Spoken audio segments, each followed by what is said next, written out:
Hi, Paul McKenzie here from Ulster University School of Geography and Environmental Sciences. I'd just like to give you an overview of Vancouver as a sustainable settlement. And I guess because it's a nearby mountain, it would be more appropriate to call it a Whistler stop tour rather than a whistle stop tour.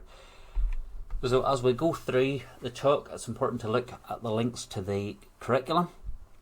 You can see here at GCSE, there's strong focus on CBD, suburbs, etc. But also the potential to look at aerial photographs and maps for a GIS framework and looking at land use zones within settlements. There's also things within more economic developed countries, such as traffic congestion and housing, and also within MEDCs, looking at urban planning. And all of these things I'll try and draw attention to as I go through the talk ahead. There's also links then to the AS level in human geography, looking at inner cities in relation to deprivation and gentrification, and also then looking at GIS, which will demonstrate at some points too. And then within A2, there's strong links into sustainability in terms of waste and energy and water, but also in terms of residential space, greenfield sites, and different traffic management systems. So I'll show you a number of these as we try and go through and look at Vancouver as a case test. So to begin with, the history of the site is incredibly important to what it is today and what it will be probably in the future. It was sustainably managed and looked after by a number of Native American and Indian tribes, the main three, the Musqueam, the Squamish and the Tsleil-Waututh. However, there are other tribal groups within the area. These people were generally forcibly evicted in the mid-1800s, but they have, it's really important to say, adapted and survived and thrived within modern Vancouver. And you can see at multiple points through this talk and some of the linked resources that I've given how those people and those groups have really a strong part to play within modern Vancouver, and it's admirable and something to really pay attention to. So originally, the 1800s, Vancouver became a trading post mostly in gold and timber. It was facilitated through Canadian Pacific Rail, but also through sea trade, which was facilitated and enhanced through the Panama Canal. Vancouver itself was named after a Royal Navy captain called George Vancouver. He sailed past in the late 1700s, and it was mainly American and local settlers up until Europeans arrived, mainly in the mid-1800s. New Westminster, which is a community suburb really today, which I'll mention later on, was the main base. But after the 1850s, there was huge immigration, mainly after the Second World War, and again that was from people coming from East Asia, and large immigration. There have been some anti-Asian riots in recent days. There were some many years ago. One of the notable examples was the Komagata Maru ship in 1914. It had 300 British Territory Indians on board, and they weren't allowed to disembark, and they were forced to return to India. So there's an undercurrent there of some anti-Asian sentiment. However, it's not incredibly common today, but I will draw attention to it later on. So within the context of today, the metro area population, which is the wider area, is over 2.5 million people. And you can see significant growth rate over time within the metro area. However, if we look at the city itself, which is just over 600,000 people within the metro city itself, so more within the Vancouver area, you can see huge increase in populations in the 1970s and onwards, but also from 1911 upwards you can see those big population rises. So as a city that has seen massive growth, and as we'll see, some of the reasons for very specific ways of living within Vancouver. So Canada is the second largest country in the world by area. It's a very low population density across the entire country, but within the cities the population density is obviously very high. Vancouver's the second, most densely populated city in Canada, followed by Toronto. So The 1970s and 80s, however, saw a significant problem within Vancouver from a whole range of different fronts: oil shocks, national debt, unemployment, lower productivity, and most interestingly of all, a housing bubble which burst and led to a 40% deflation in house prices. That's particularly pertinent whenever we look at the situation today, as we'll see in a few slides' time. So based on all that, that was a significant problem for Vancouver, and social housing and a whole range of other things were scrapped at that time in a bid to try and make the city grow and become productive again. So at that time there was a strong incentive for people from China and the Pacific Rim to invest and come to Vancouver, and that led to lots of investment from Hong Kong and China and Taiwan. As you'll also know, Hong Kong separated from British rule, and that led to strong takeover from China, which has manifested itself over the last number of years, and lots of people left Hong Kong and also came to Vancouver as well. Again, sea-based city on the Pacific, so there's lots of similarities, and people were very, very quick to move over to Vancouver. There's a professor in the University of British Columbia called Professor David Lay, and he drew attention to this policy called the Business Immigration Programme to attract high net worth individuals, and that led to lots and lots of people coming over to Vancouver to set up home, and they were offered very significant loans to settle, and that led to a really large influx of people, especially from the Pacific Rim and China that we see today. So European Canadian at the minute are just under half, and generally the other half is made up of other groups within the city. So we can see here that within China, or within Vancouver, the main group was Chinese, but you've also got other Asian groups within the city itself.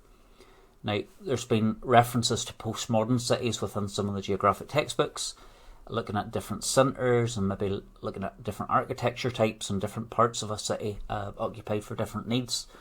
So Vancouver itself has been called a city of neighbourhoods, and it certainly does have some hallmarks of a postmodern city. Not lots of hallmarks, but some. Very interesting, as I've just said here about this anti-immigrant policy, there has been a 700% increase in anti-Asian hate crime, generally after COVID. Now, Vancouver was not unique in this. A number of cities across America and across Canada saw a marked increase in anti-Asian hate crime around COVID, generally probably because they viewed Wuhan as the start, as the epicentre really of COVID, so that spilled over into anti-Asian hate crime. So whenever we look at the 700% increase, it's really important to remember that Vancouver has a population size of over 600,000 people, so it's 0.6 million. The increase went from 12 hate crimes to 98 hate crimes in 2019 to 2020, so it's still small. However, if you were a victim of that hate crime, it would still be highly unpleasant and something that would not be acceptable. So the fact that it's small doesn't mean it's not important, but it does give you an indication as to the scale of the problem. So it's something to keep an eye on in the future.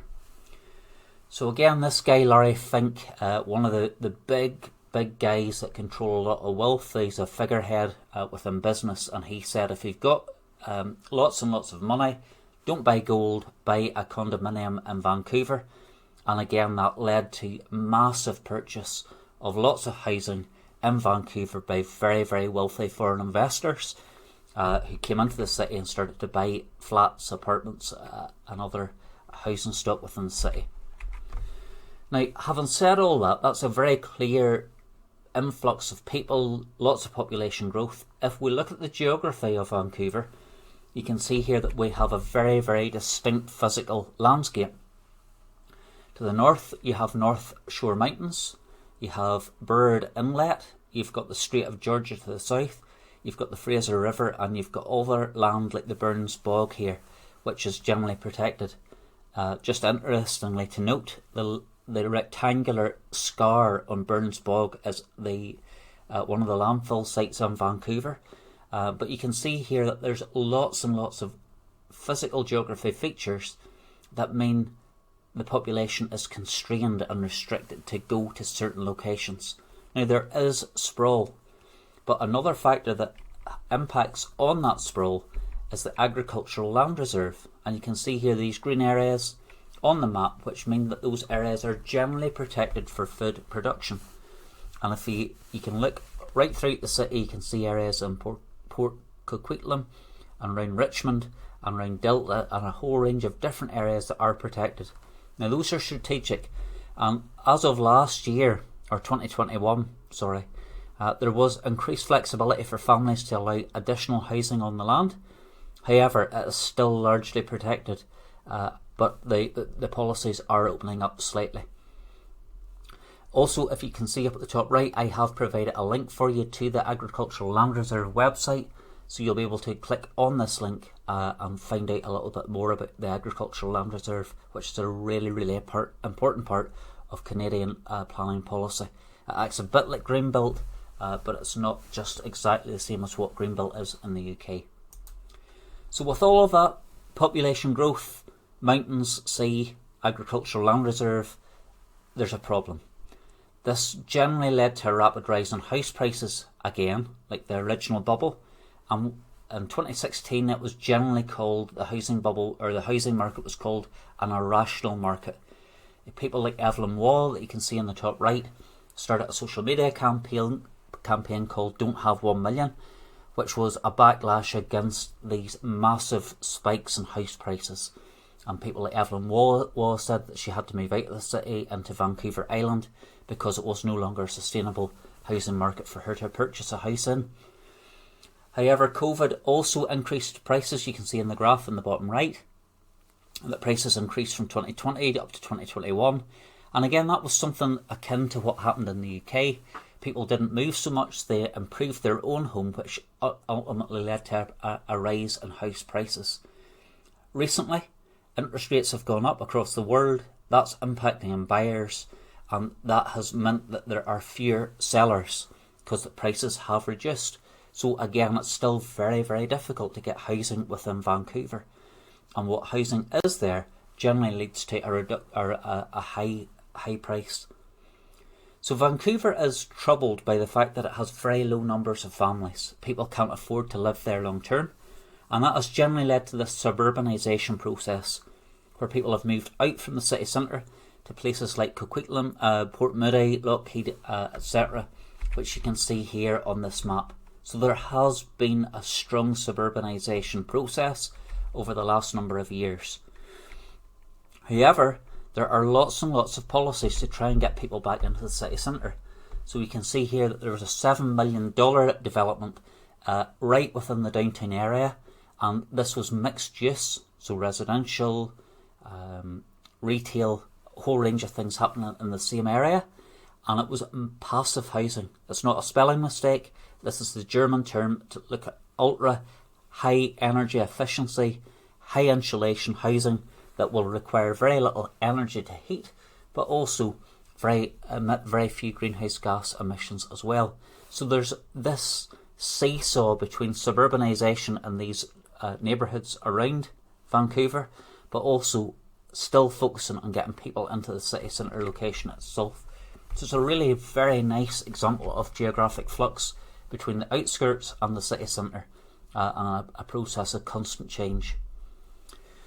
So sustainable housing then, one of the main pillars really of Vancouver's sustainability agenda.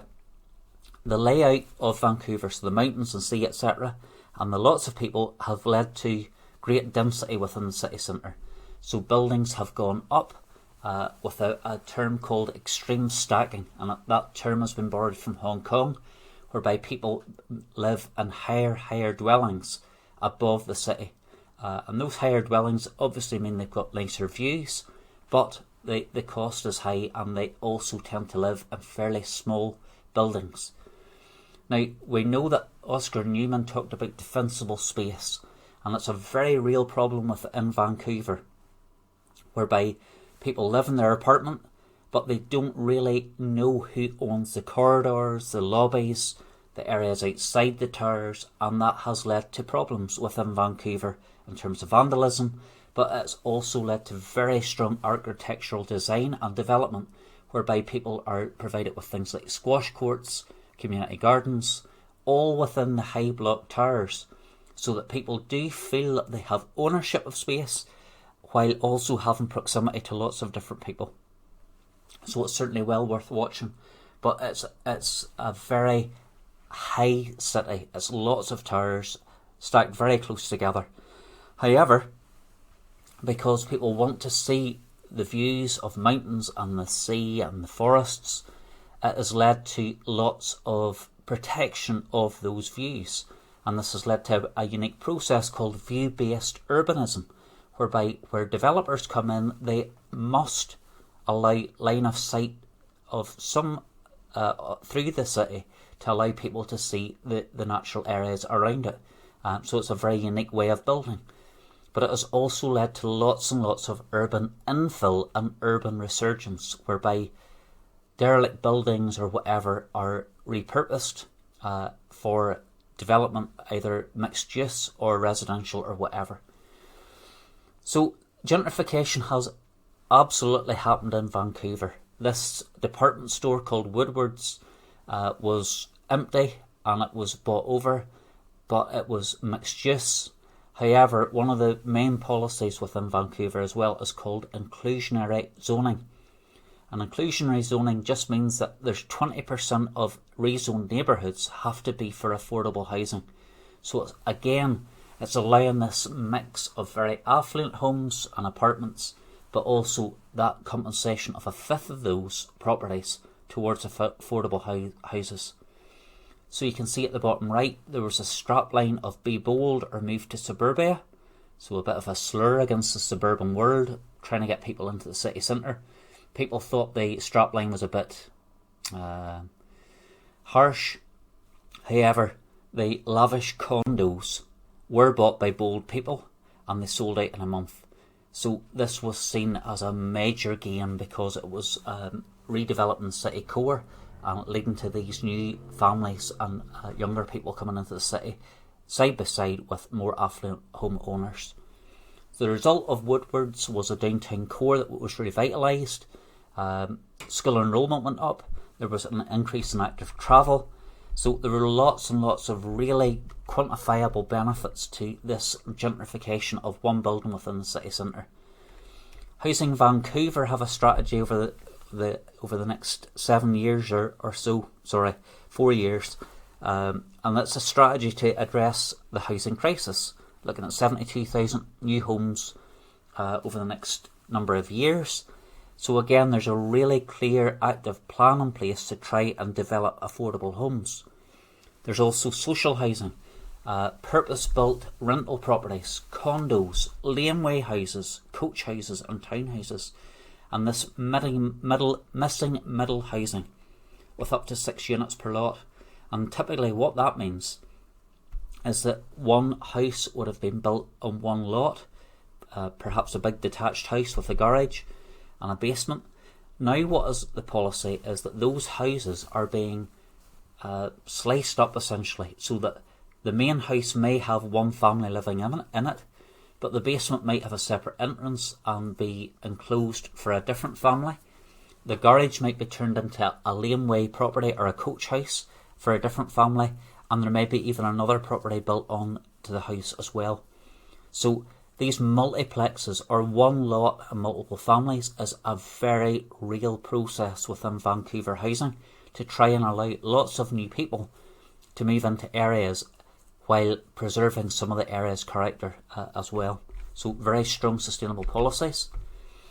Also with the investment from foreign buyers, they developed a buyer's tax at 20% in 2016.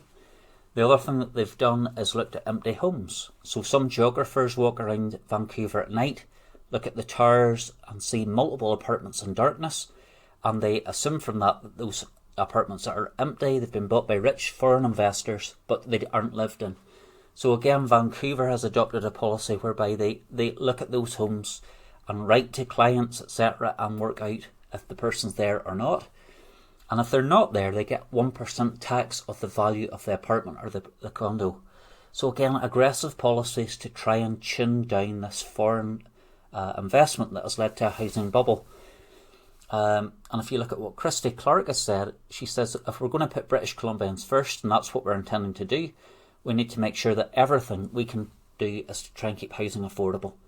And you can see here a very active agency called the Vancouver Affordable Housing Agency. I've linked that for you so you can see it. But again, lots of different housing developments for social housing and affordable housing throughout the city.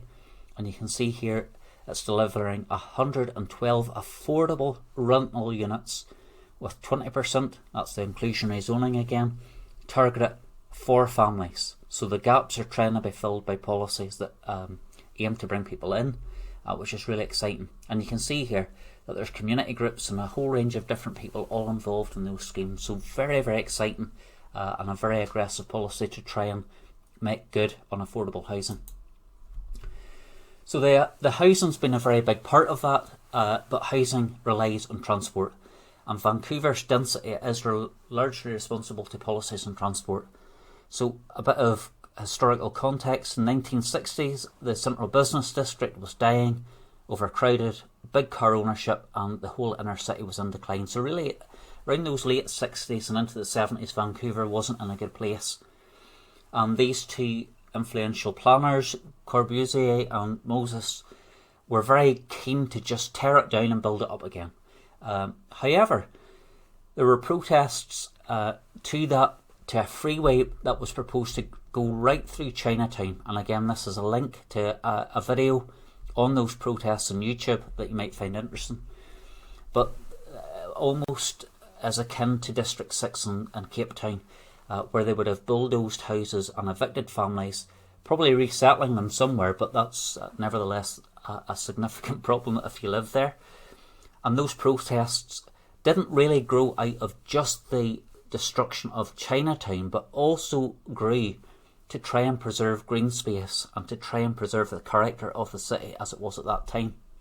So a very novel approach that led to one of the only North American Canadian cities today that has no freeway going through the city core. So it makes it very novel.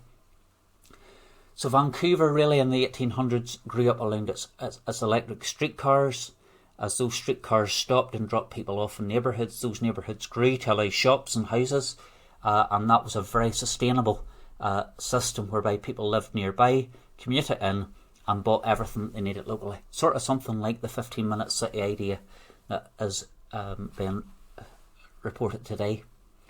In the 1950s, so electric streetcars end, but there was conversion to the bus network, which again is incredibly popular. But today you have SkyTrains, sea buses, West Coast Expresses. So there's a real big push, as you can see at the top right here, the SkyTrain, on public transport. But not only public transport, but also active travel. So cycling and walking are a really major policy within Vancouver. Vancouver's also tried to discourage car ownership. Every year there's more signals, there's more crosswalks, more traffic lights. So the car ownership level in Vancouver is lower than other American Canadian cities. And as a result of that, car parks are transformed often into things like farmers markets and community gardens. So this is a really exciting change whereby you see the private car go down and people maybe sharing cars, but also using private transport or walking or cycling in the city as well. So again, if you look here, SkyTrain, big networks out to all those suburban areas like New Westminster, Richmond and Coquitlam that we've mentioned already. You've got the sea bus, so it's interconnected transport from the North Shore into Vancouver city centre, and again that allows all those connections out to commuting zones. But you've also got the West Coast Express going a long way out of the city, but also through those commuting suburb areas of Port Coquitlam and Maple and into Mission as well, but allows that connection way out into the city, or out into the core, out into the rural hinterlands. A name I also love, because it's like Northern Ireland, is TransLink. It's very different. This one works, sorry. But you can see here the interconnectedness of transport. Again, buses, boats, trains, private transport, etc., all being catered for within the city core. So a very exciting city that allows rapid travel within the city core without owning a car. It's more of a hindrance than a help. But whenever you couple that with cycle lanes throughout the entire city and the hinterlands, and you look at the walkability of the city, you can see that this is a city that tries to encourage public transport and active travel, which is very, very exciting. And I've given you a link to this website which shows you the walking score of Vancouver, and you can just see how accessible the city is for people who are willing to walk in the area too. So again, just to finish up then on sustainable transport, you can see here that there are rebates and transit passes. There's incentives for sharing transport, for active travel, for riding home, etc.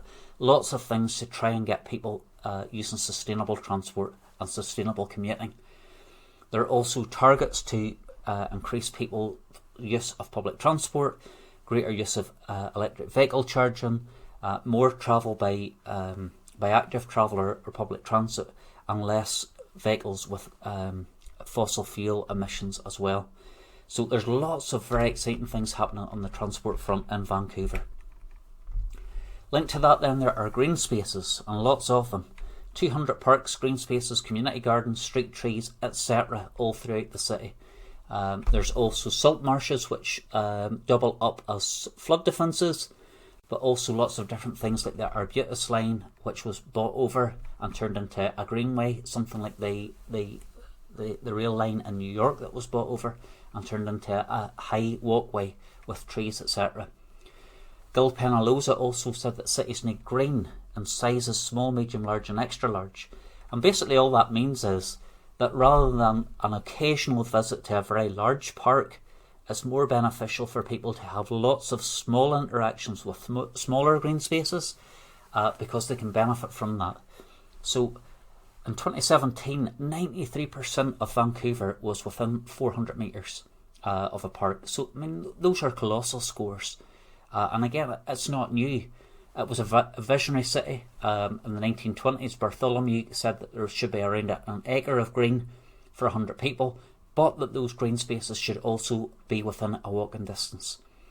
So green spaces then help with lots and lots of different things like urban heat islands. They also boost house prices, but they are helping with carbon and pollution, a whole range of different things. So these green spaces are being protected and enhanced within the city. You can also see here that you've got lots of parks and green polygons, you've got tree canopy by the green hexagons, and you've got accessibility to these parks and golf courses as well. So a very accessible but also very green city that's pleasant to walk around. Sustainable energy then. We've got retrofits, which are just a way to look at past housing and try and bring those up to a good standard with less emissions but also less energy demand. And this is often called passive housing because they're really well insulated, so they require less and they emit less as well. One of the schemes that was done was Operation Cost Cutter, which was a whole big partnership looking at education of people, energy assessments, returns on investments, and in the first year 800 units were helped, and it reduced emissions by 650 tonnes of carbon dioxide equivalents and saved 28 million litres of water. So colossal value and colossal gain. They also have a hydroelectricity plant. That means 95% of the city is based on renewable energy, which is untold of. You've also got district heating. You've got waste recovery facilities. For instance, this picture at the bottom shows towers letting out heat, and the pink at the top show whenever there's lots of renewable waste heat being recovered. So they're burn bright pink whenever the sustainability is high and people can see them, and they're like 5 fingertips reaching out of the ground, showing sustainability within the area. I personally would have made them green rather than pink, but that's my own personal preference. So you can see here that waste heat from towers is captured, extracted and transferred back to residents, so that greenhouse gas emissions have reduced by over 75%. So very novel, exciting ideas to reduce energy, but also deal with waste. So looking at new homes, they're all zero emissions, highly insulated, but also things like solar PV are common. So then sustainable waste as well. Smith and McKenzie wanted a 100-mile diet, which basically meant that food should be grown locally. They're also very keen for things not to be thrown out, but to be reused by people. So rather than throwing out a sofa, they're encouraged to put it on websites and other people might buy the sofa, so things go round in circles. There's also strong community groups, very active community groups, to try and deal with waste and make a sustainable area. They've banned single-use plastics and a whole range of examples, but they also try and demonstrate excellence and educate people and enhance green jobs in the area too. And it's working. As you can see, waste diversion's gone down and there's been a drop in water consumption as well. So all of the figures point to a very active city that is hitting a whole range of targets over time. Air quality again. Changed transport leads to better air quality, and again big targets to reduce greenhouse gas emissions and improve visual air quality, but all of that's done through a whole range of ways. One of the main things that's a focus in Vancouver at the minute is residential wood stoves. They are a big source of particulate matter 2.5, and there's strong policies to try and reduce those emissions. I've also got air quality reports here that you can link to and see how they're making targets, and they do suggest decreases in main contaminants. And I've got a website which I've screenshot here that shows you all of the different air quality measures across the city on a daily basis, so well worth a look. Sustainable waste has gone down. The number 10 on the x-axis represents Vancouver, and you can see emissions are going down. Not as big as some, but then it probably had a better starting place than other cities. So you can see there Bangkok had a major decrease, but its starting point was probably less good than Vancouver was. Again, looking at sustainable waste, the emissions, again Vancouver going down, carbon dioxide equivalent, and you can see that Seattle's had a major drop. Seattle's very close to Vancouver, probably seen as a main competitor. But again, it depends what the starting point was, but you can see Seattle and North America making a significant gains, whereas Vancouver appears to be making more modest gains in emission decreases. So again, sustainable waste, if you look at CO2 emissions in Canada as a whole, Canada's still a major contributor to CO2 emissions. But if you look overall in time, greenhouse gas emissions per person in Canada are decreasing, which is good. But again, it's whether everything works together for the same benefit. Also, just to look very, very quickly at natural threats, Vancouver is a very prominent earthquake zone, sits at the junction of 3 plates. But it's a city that looks at city plans and tries to educate people as to how the city can be prepared. I've got a map viewer showing the 3 plates and things in here as well. Flooding's a very common problem, happening more frequently, again probably due to climate change, but I've got links in here, and sea level rise. Projection maps are more apocalyptic than the city plans, but the city plans tend to look at flood defences where the projection maps don't. But again, I've got linked resources there that should be useful.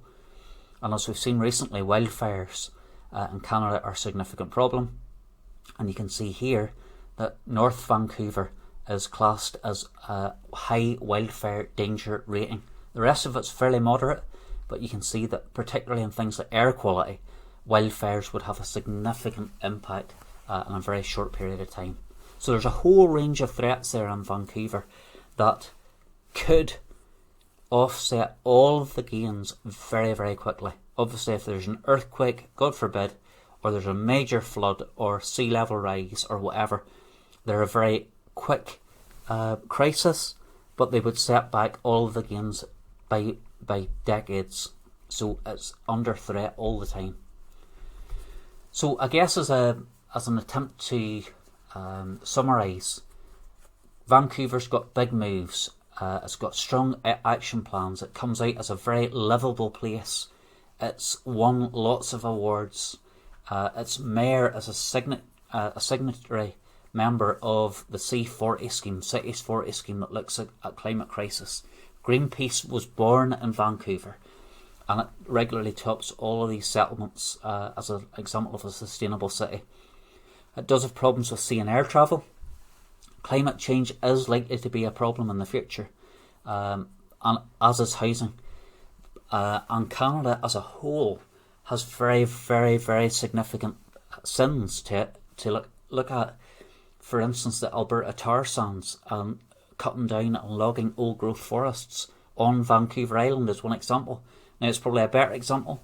They've liaised with Native American groups on the island, talked to them. They've stopped logging until they try and come up with a solution. So Vancouver Island's a better example, but Canada as a whole has a lot of things to put right. So I suppose, in my view, we live in a system that big problems elsewhere will inadvertently lead to Vancouver being impacted. Vancouver doesn't exist in a bubble, but it can certainly do lots of things to try and make it a sustainable city, but it is still at the mercy of external forces as well. And if you look here in sustainability terms, it's gone from 4.75 global hectares per capita in 2006 down to about 2.9 global hectares per person in 2018-2019 in this SFU report. And you can see the ecological footprint is mainly made up of food, transport, buildings and consumables. So trying to get those things addressed are really important to try and make Vancouver even more sustainable in the future. But they are very keen to identify the problems, set targets and put in place active policies to try and reduce it, which is admirable and well worth looking at. So just to conclude then, I've given a whole range of map viewers. This one here is absolutely fantastic, but I've also given you video demos of how to use them. Those video demos don't last very long, they're very, very brief, but they do allow you to look at some of the statistics and things within those websites. Stat Canada is very good as well, so you can certainly look at some of those. And I've done a whole range of excellent websites that I've looked at and used quite heavily, and again really well worth looking at if you're interested in finding out a little bit more on Vancouver. A recording of the talk will be available, and what I've also done is provided a 2-page summary of Vancouver, in which I've looked at the geography, the population, the labour market, transport, green spaces, housing, energy, waste, water, and some of the main measures of progress. So that 2-pager will be available to you as well if you want to use it. So if you need any more resources, if there are any queries or questions, please feel free to get in touch. I thoroughly enjoyed presenting this work to you, and I hope it will be useful to you in your teaching and your learning in the future. Thank you very much indeed.